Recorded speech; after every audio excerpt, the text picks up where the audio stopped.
Welcome to Geek Speak, a show about entertainment, news, and tech. We've got insight and fun interviews with your hosts, Matthew Harris and Meredith Loughran. Today is May 7th, 2020, and our special guest is Cat Solen, director of The Shivering Truth.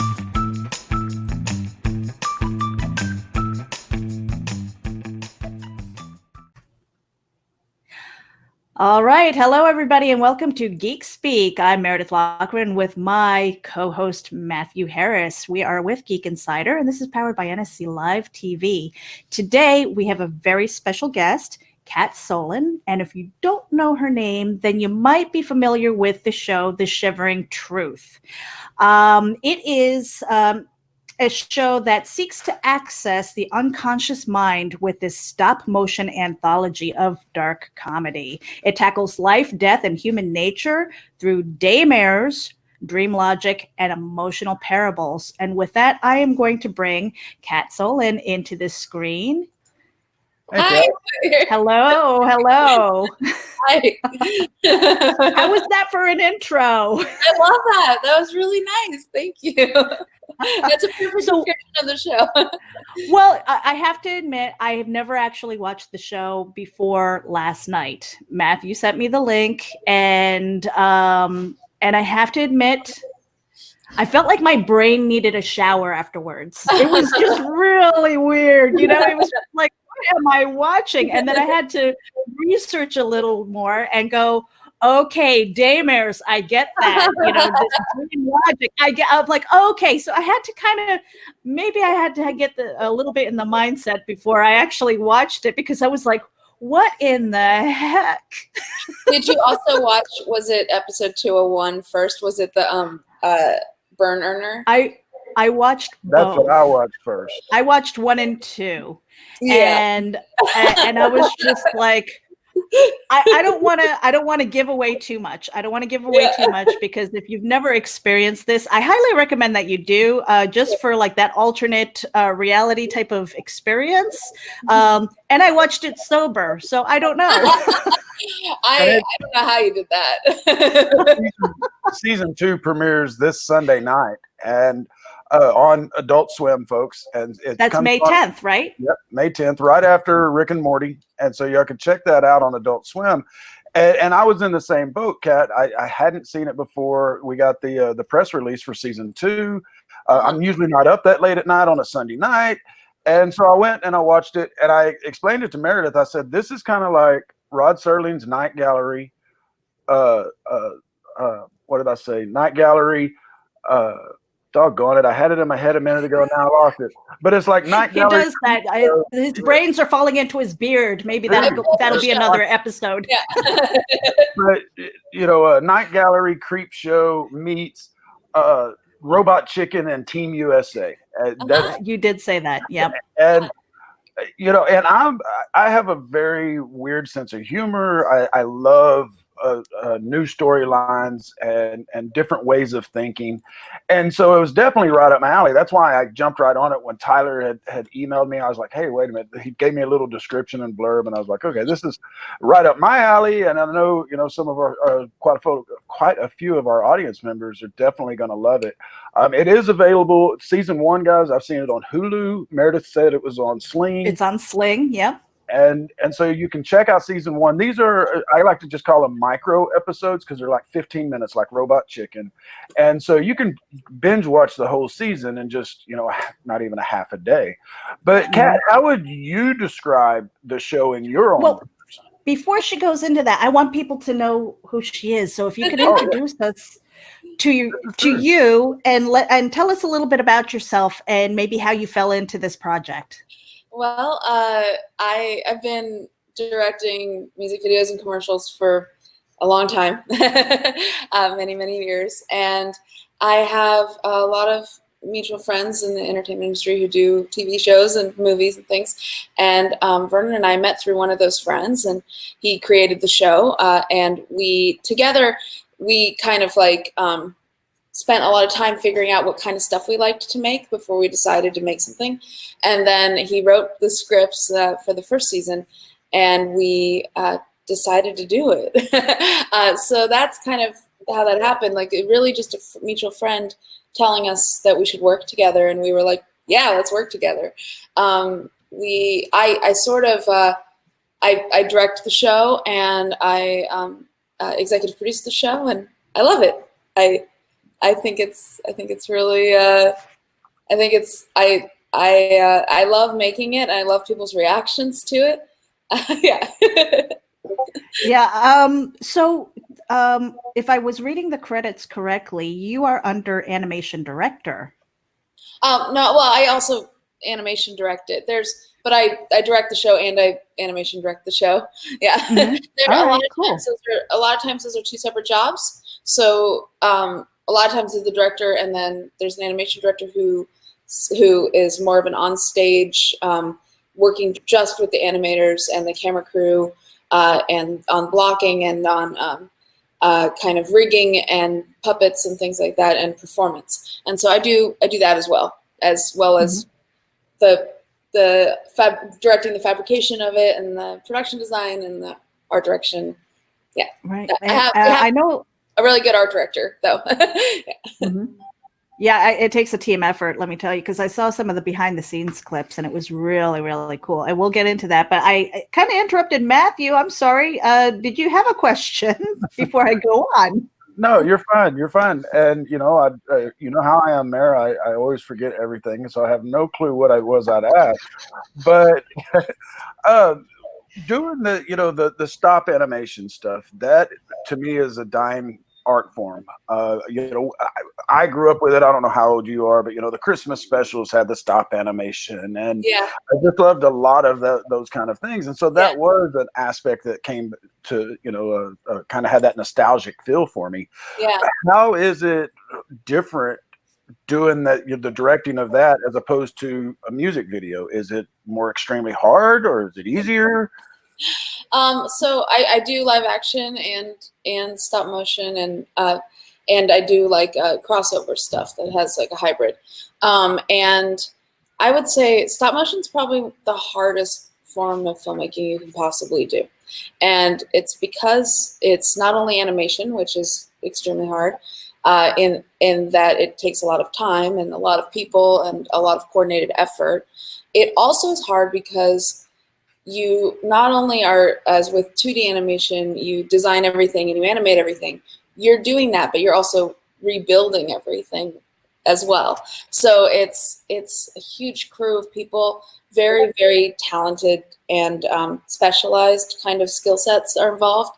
And the people that we work with have been doing this for well over like 20 years. They're like pros, professional, career stop motion people, and they're incredible. And I'm really lucky to work with them because they make it possible. Because otherwise, there's no way I could do this show by myself alone in my house like right now.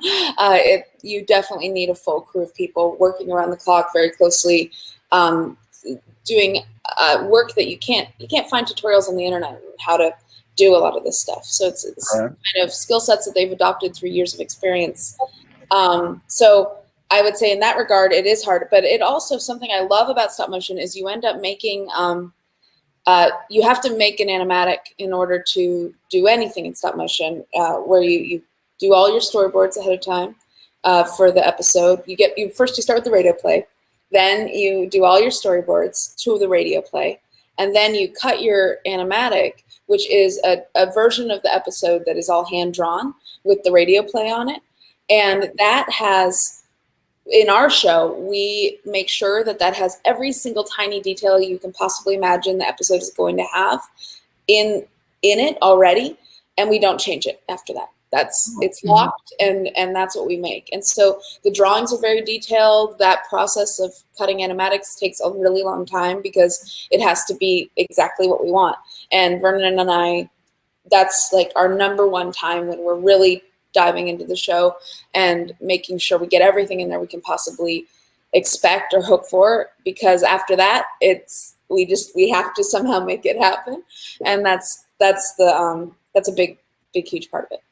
Well, a quick follow-up question on that. How long does it typically take to take an episode from concept of, okay, this is what we're going to do, to completion, to having that one episode? It takes, so the pilot itself took about 5 months, but it takes as long as we have, essentially. Like we make it work with the amount of time we have to make it in, and that's usually making it fit into a budget of some sort that works, and is responsible, like not like we try to keep the budget smart, and we try really hard to fit into it. It's a struggle. It's really hard, but it's, you know, I think that's part of the character of the show. So I think that's, yeah. Yeah, I mean, I was amazed again when I was watching the making of, or the behind the scenes. You know, I mean, there's sculpting involved, there's puppetry, there's animation, there's illustration. I mean, there's just, you know, plus you have to get the camera, then you get the story, and then you get the voiceovers and everything like that. And I was very curious about that. So when you're working in a tight budget like that, that's definitely very challenging. You know, and so I admire the heck out of that, because that's not easy, and it's got to be tedious. You know, going from like picture, move something, picture, move something, you know, and then you're trying to tie it all together so that it looks cohesive and smooth, and this whole storyboard. And no wonder, with the time frame that you have, that they're like 10 to 15-minute episodes. Yeah. You know, it's like, okay, guys, if you want this show, it's going to be this, and we have to really condense it. And so, you know, the stories have to fit in there and all that. So I'm really fascinated with the process of finding that team and those different skill sets. You know, like you said, you were very lucky to have this team of people who are experienced.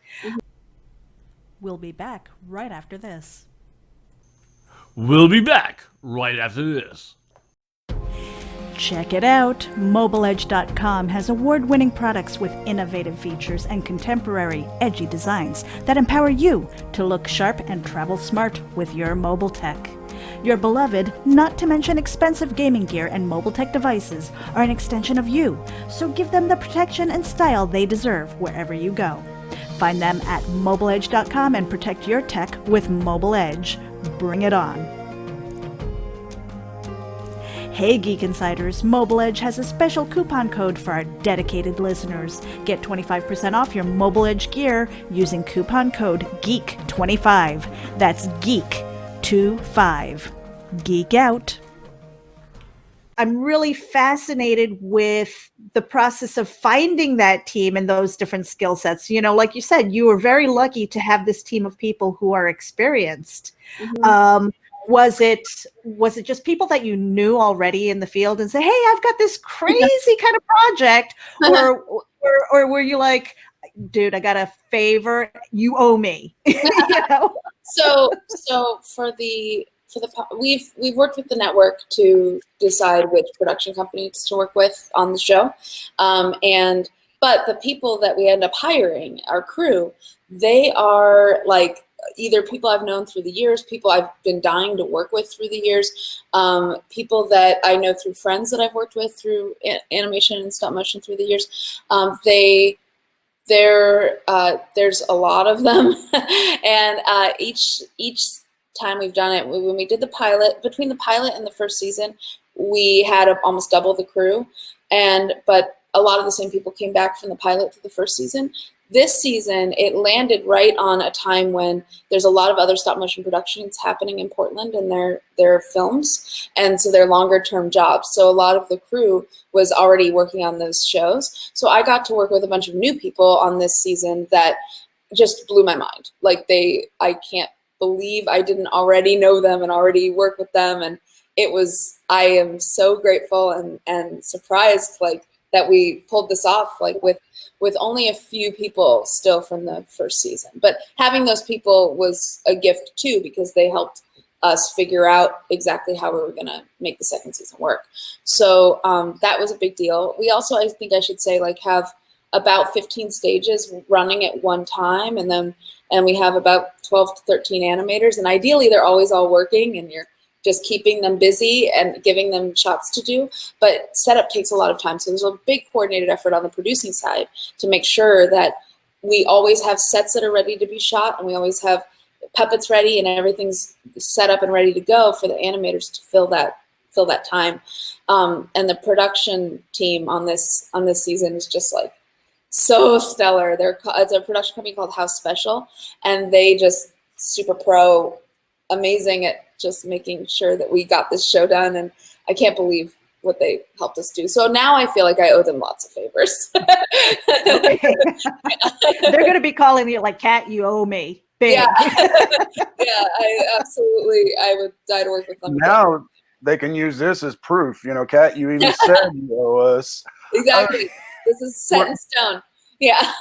Were there any episodes that you guys weren't able to do for Adult Swim that you really wanted to?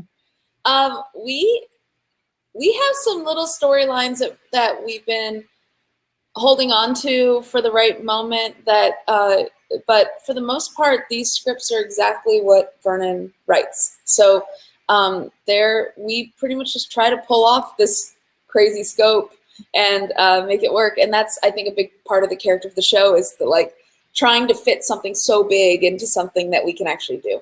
And so we usually try to do it all. So there's not very much now. Between the first season and second season, there were some concepts that now we've done in the second season. So yeah. Yeah, I noticed, well, first, as I was saying earlier to everyone, you can catch this season 1 on Hulu. You can also get it on, what did you say, Sling? Sling, yep. It's also available on adultswim.com with your cable subscription, everyone. Season 2 episodes will be on there after they air on network. And I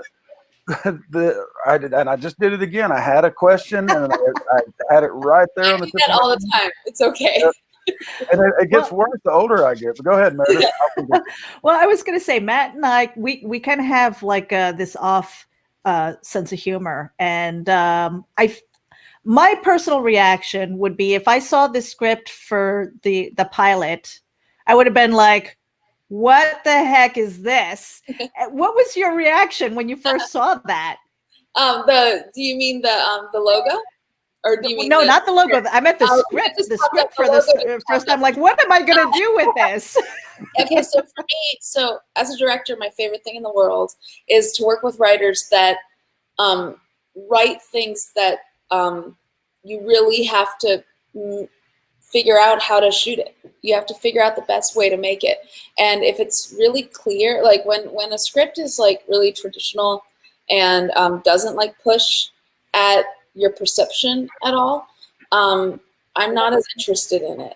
I love scripts that make my mind expand and make me feel a little crazy, and then I have to figure out how to make the thing into a picture. That's my favorite thing in the world. So that's the kind of writer Vernon is, and it's my favorite kind of writer. So he writes these crazy things, and I read them like he just gave me the biggest cake to eat, and I just get to I'm like, oh my god, I get to just dive into this and make some crazy drawings and figure out if this is what he wants to make. Fuck yeah, let's do it. Sorry. Yeah. But we do. I'm trying to be good because I don't know you that well. We usually lead off with, we don't have any restrictions on language. Because we like to just sit around and have a conversation, especially with the folks, the creative types that are behind shows. And you said something earlier about, you guys work with the time constraints you have, you work with a budget, and to get those episodes out in a timely manner and affordable. And I think that's one thing that a lot of us creative types have to do. We have to take what's given to us and try to bring that art form to the table in 1,000,001 parameters. And those parameters are constantly changing on us. How has it been working with Adult Swim? I mean, I know those guys are great over there, and you hear some stories where I guess my question is was there any changes that they said you'll have to do, and has there been anything that you guys just was like, okay, we're here? The feedback from Adult Swim is always really cool because it's always like, hey, have you thought of that maybe this thing could mean this? And, and like it actually makes nice. me like, oh, yeah, actually, I didn't think of that. That's crazy. So that's the way they really do try to watch things as if the audience is watching them. And they try to respond to us with what they think the audience would say. So it's actually, I've been working with them for many years on the ad side of things, and Okay. they're my people. I love them, and I can't even like. They don't ever try to make you do anything. They kind of you have to bring the drive and you have to make the show, but they don't like push you in one direction or another. They usually just expand your thinking on it, which is really cool. Yeah, I mean, it sounds really collaborative and like a positive work aspect instead of being kind of, I guess, micromanaged, especially if you're working with maybe a larger studio or something like that. So that's kind of refreshing to hear. Yeah, I think I'm worried I'm a little spoiled. Yeah. So I have to say, when I watched, I want to say it was episode 2 with the drill sergeant, and then the mosquito bite, and the church and everything, and the parents scratching on the walls, and you're hearing all the oohs and the ahs and stuff. And I was like, I think I felt like I needed to take a shower. I mean, but it's just like one of those episodes where it's really sticking with me. I might be thinking about that for a long time, and I might even have to rewatch just to see what I might have missed. Is there an episode that kind of sticks with you? Because that's probably the one that I want to watch. Yeah. So, well, for season 1, that's episode 2, season 1. That episode I find a lot of women really relate to because of the underwear store scene, which I love. Oh my God! Yeah, if you scene. haven't seen that, guys, it's like not for the easily offended. I want to say. Yeah, the whole show is not for the easily offended. But that episode is really special, and it holds true with me. Like that's one of my favorites. I also love episode 5, even though it's very different than the show. Like it's a bottle episode. It all takes place in a classroom, and I really like that episode. I'm gonna sound silly, but I'm proud of them all. I like them. Now, I noticed kind of a change, or I think I noticed a change from season 1 to season 2. Y'all seem to have added like a narrator more often for season 2. Now, was that more prevalent in season 1? Because that seemed like it was new for season 2. The narrator. Now you're giving teasers. You're giving teasers now. Yeah, the narrator is very present in the pilot. But then in season 1, I actually didn't notice that he isn't there as much as season 2. But I love the narrator, and I like his character, so I'm glad he's there more now. He's good. He's our main guy. Yeah, and he puts the right feel for the show. You know? And I have found that, and I don't know if you've heard this a lot, but that opening before the credit, or before the opening credits, that's what draws me in on these episodes, because some of them you're going, what, WTAF? You know? And then others you're like, okay, where are they going with this? Yeah. And then some others I'm like, what? Rewind. What was that? Do you have any favorites that you remember? You know, I believe, and we can't talk about it much, but it was episode 2 of season 2. And I think it was that one that really made me stop and do a double take. I was trying to do other things at the time and kind of half watching it. And I was like, wait a minute here. And, you know, sorry, folks, we can't talk about episode 2 and 3 just yet, but y'all are going to be able to check it out next Sunday night. See, this is where we get, you know, the insider part of Geek Insider. We got to see the first 3 episodes, and then we get to meet Cat. But yeah, the season is looking really good. If you haven't checked out the Shivering Truth, make sure you check out season 1 before it kicks off Sunday night. Meredith, did you have another question, ma'am? I saw you raise your hand. I thought you were. Oh no, I was making faces because I was like, neener. We have previews.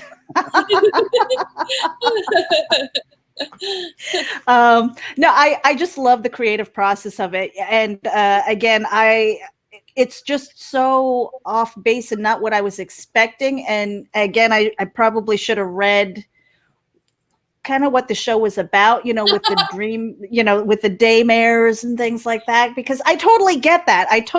So it was like almost I had to switch myself into this alternate universe. And, so you said Vernon writes. Yeah. Do you have other writers? And No. and are these things? So this is his baby.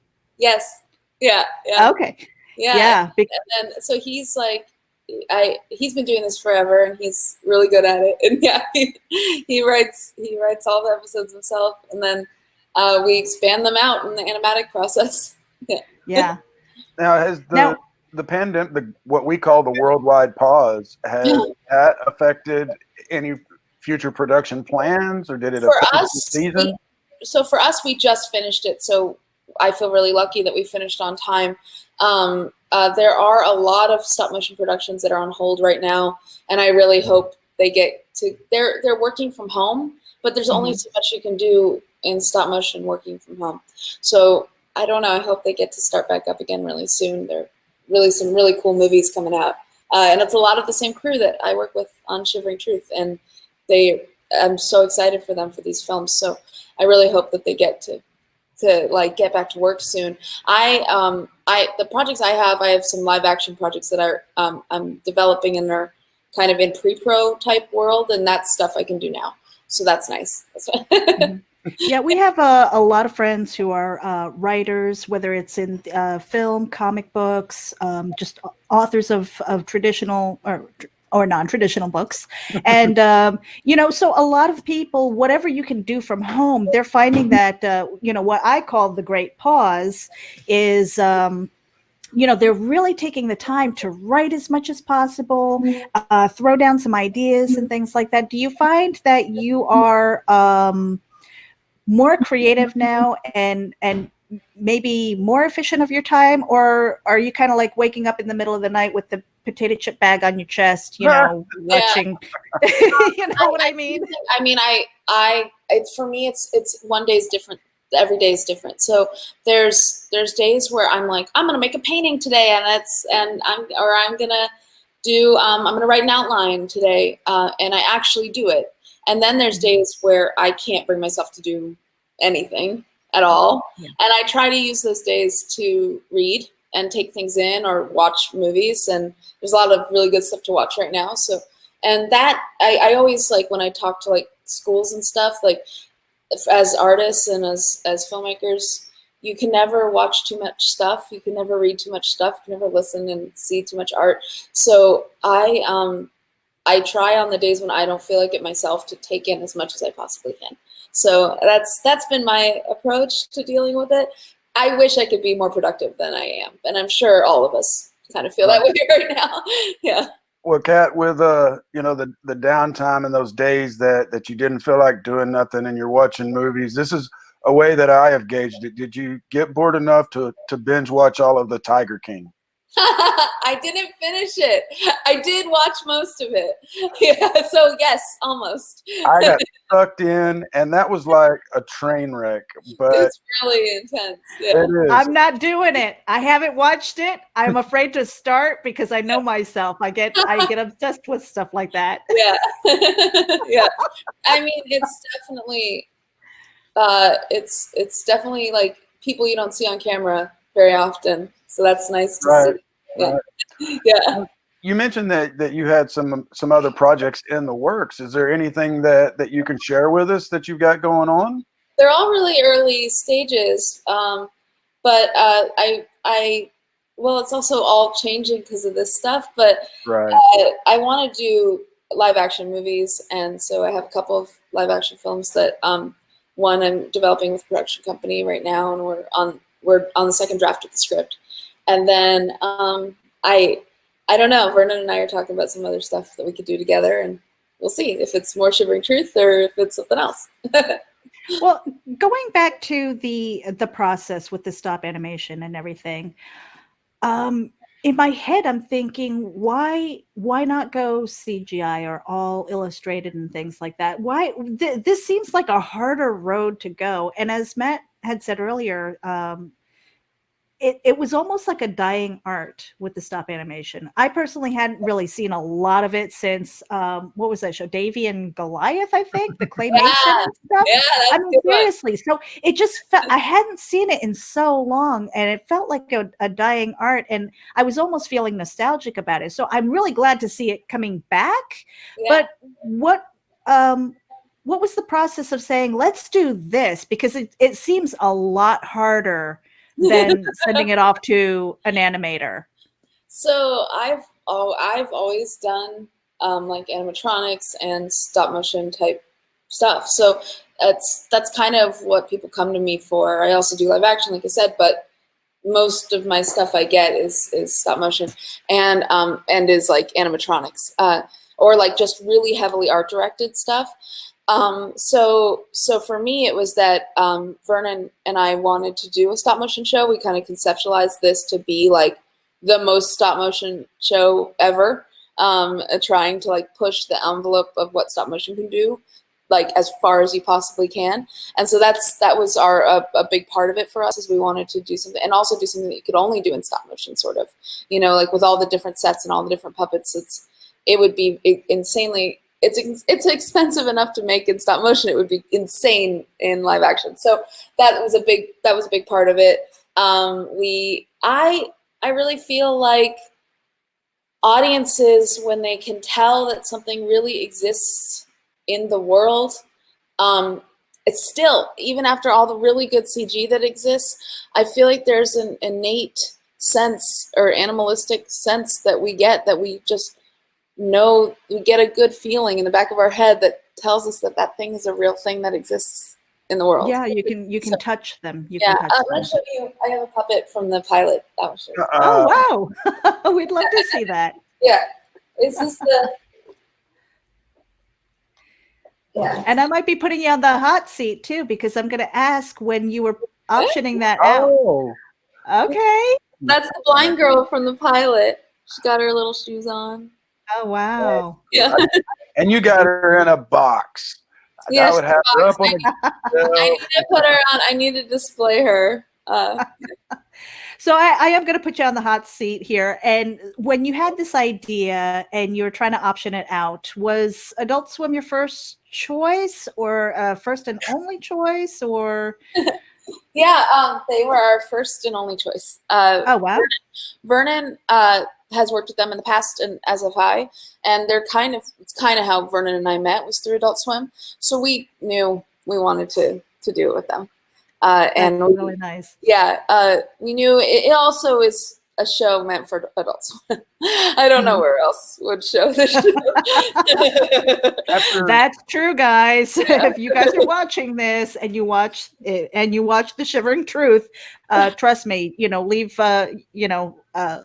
kind of leave your inhibitions aside, leave, anything that you might be offended about aside, and just kind of have an open mind, and just realize that, this is kind of Twilight Zone-ish in the strange and the kind of eccentric and really, again, I think that you might be onto something, because most of the time when I watch something, it's for the instant gratification, and then I forget about it. Somebody tells me what, or they ask me, what was it about? And I can't usually explain it to them. I just know how I feel about it. Yeah. And so, the 2 episodes, and I have only seen the 2, and I will watch more because I'm interested. I'm just like, it's just kind of like that itch again, it's like that itch, and I'm going, okay, what else do they have?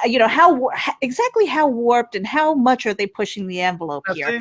That's what I'm saying. We've got this sweet-looking lady here in front of us, and y'all are going to be really fooled because she's got the bleeding underwear on. I'm going to say. and then you go and see the Shivering Truth and know that she's directing these things. You ain't gonna expect it, folks. I'm telling you. Yeah. And you Never can check judge it a out. book by the cover.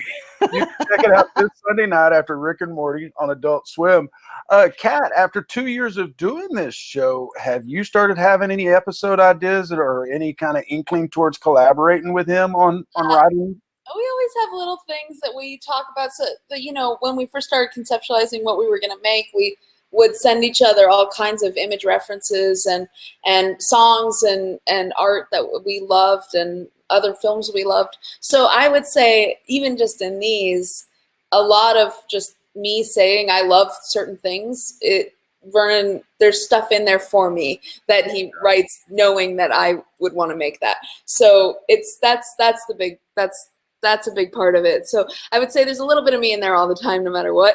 But I also just love working with his writing. So yeah. Yeah, it's kind of funny because, when I think about it in my own imagination, maybe this is a daymare or something like that. But, it's just I can imagine the phone calls going, what do you think about this? In the middle of the night. Yeah. And just kind of having that collaborative effort. Calls I get every now and then are like, I may have gone a little too far with this one. So now who pulls you guys back when you're throwing ideas at the wall and you're going, what do you think of this? What do you think of that? And like, yeah, let's do that. There's got to be a good editor in there somewhere. No, it's Vernon. Really? And me and our editor. Yeah, we try to just push it as far as we can. But Vernon has a lot of experience in making TV shows, and he kind of knows how to do both sides of it, which I find really awesome. Like, he can write a crazy script that if you don't know how to produce it properly, it would cost millions of dollars, but he knows how to produce things properly, and so we can make it work together. Like, we figure out a way to make these insane concepts work. Sometimes it is still too expensive, but we try our best to make it all fit. And, we want it to all be there in the show and not go into crap, like we want the concepts and everything to be on screen, so to come out clearly. Now with season 2, I know it's still at the very beginning for you guys on this journey. Have you thought like really forward thinking as far as maybe putting these all into kind of a greater anthology and maybe doing kind of a full feature film or something like that? I mean, yeah, we would love to work on a movie together, either if it's in this world or some other kind of world. We're totally interested in that, and we do talk about it quite a bit. Yeah. Next steps. That's always good to have, though. We've actually taken up over half an hour of your time, and we know that you are very, very busy. As long as you're not falling asleep on the couch with the potato chip bag. No, that's me. That's me. Is there any place that we can follow you and the Shivering Truth and like where can we follow you guys for our audience? Yeah, we don't have our own like Shivering Truth account. We don't really do that, but we have Adult Swim posts about it quite a bit, and then I have a social media. I'm on Twitter and Instagram, just a Cat Solen. Okay, great. Yeah, and that's it. That's all I really have. Oh, that's easy. Yeah. I really appreciate that you watch the behind the scenes, because that it's just so nice for people to see what goes into making it and how many people it's a lot of work. So thank you. Stuff that I'm more of the on the writing side, but I've seen people who do that, whether it's building models and things. I mean, the backgrounds, the scenery, the buildings and everything, that takes a lot of skill and time and love of the craft to do that. So I appreciate that whole creative process. So I really appreciate the effort that you guys are doing. And again, it's that sense of nostalgia for me to see this kind of art coming back. And unfortunately, because the subject matter, a lot of people, I probably will not see it, but we're hoping to push that to our audience, to our adult audience, so that they can kind of tune in a little bit. My go, what the heck parents watch it. talking I don't know that they understand it, but they watch it. Yeah, like my friends are going to be like, what the heck are you sending me to, Meredith? Well, folks, Kat, we really, really thank you for joining us today and giving our audience an inside peek into the Shivering Truth. Folks, don't forget, it's season 2 premieres this Sunday night at at midnight. It's right after Rick and Morty. And then, of course, you can check out season 1 on adultswim.com, on Hulu, on the Sling, and probably a couple of other places. And then we'll be doing a little write-up about the series as well on geekinsider.com. But again, thank you so very much, Kat. We've enjoyed it. And don't go anywhere. We'll kill this, and then we can all talk after. Yeah, but before we do, is there anything else that you wanted to share? Yeah. No, but just thanks for having me. I appreciate it. Thank you. All right. Hold on one second here.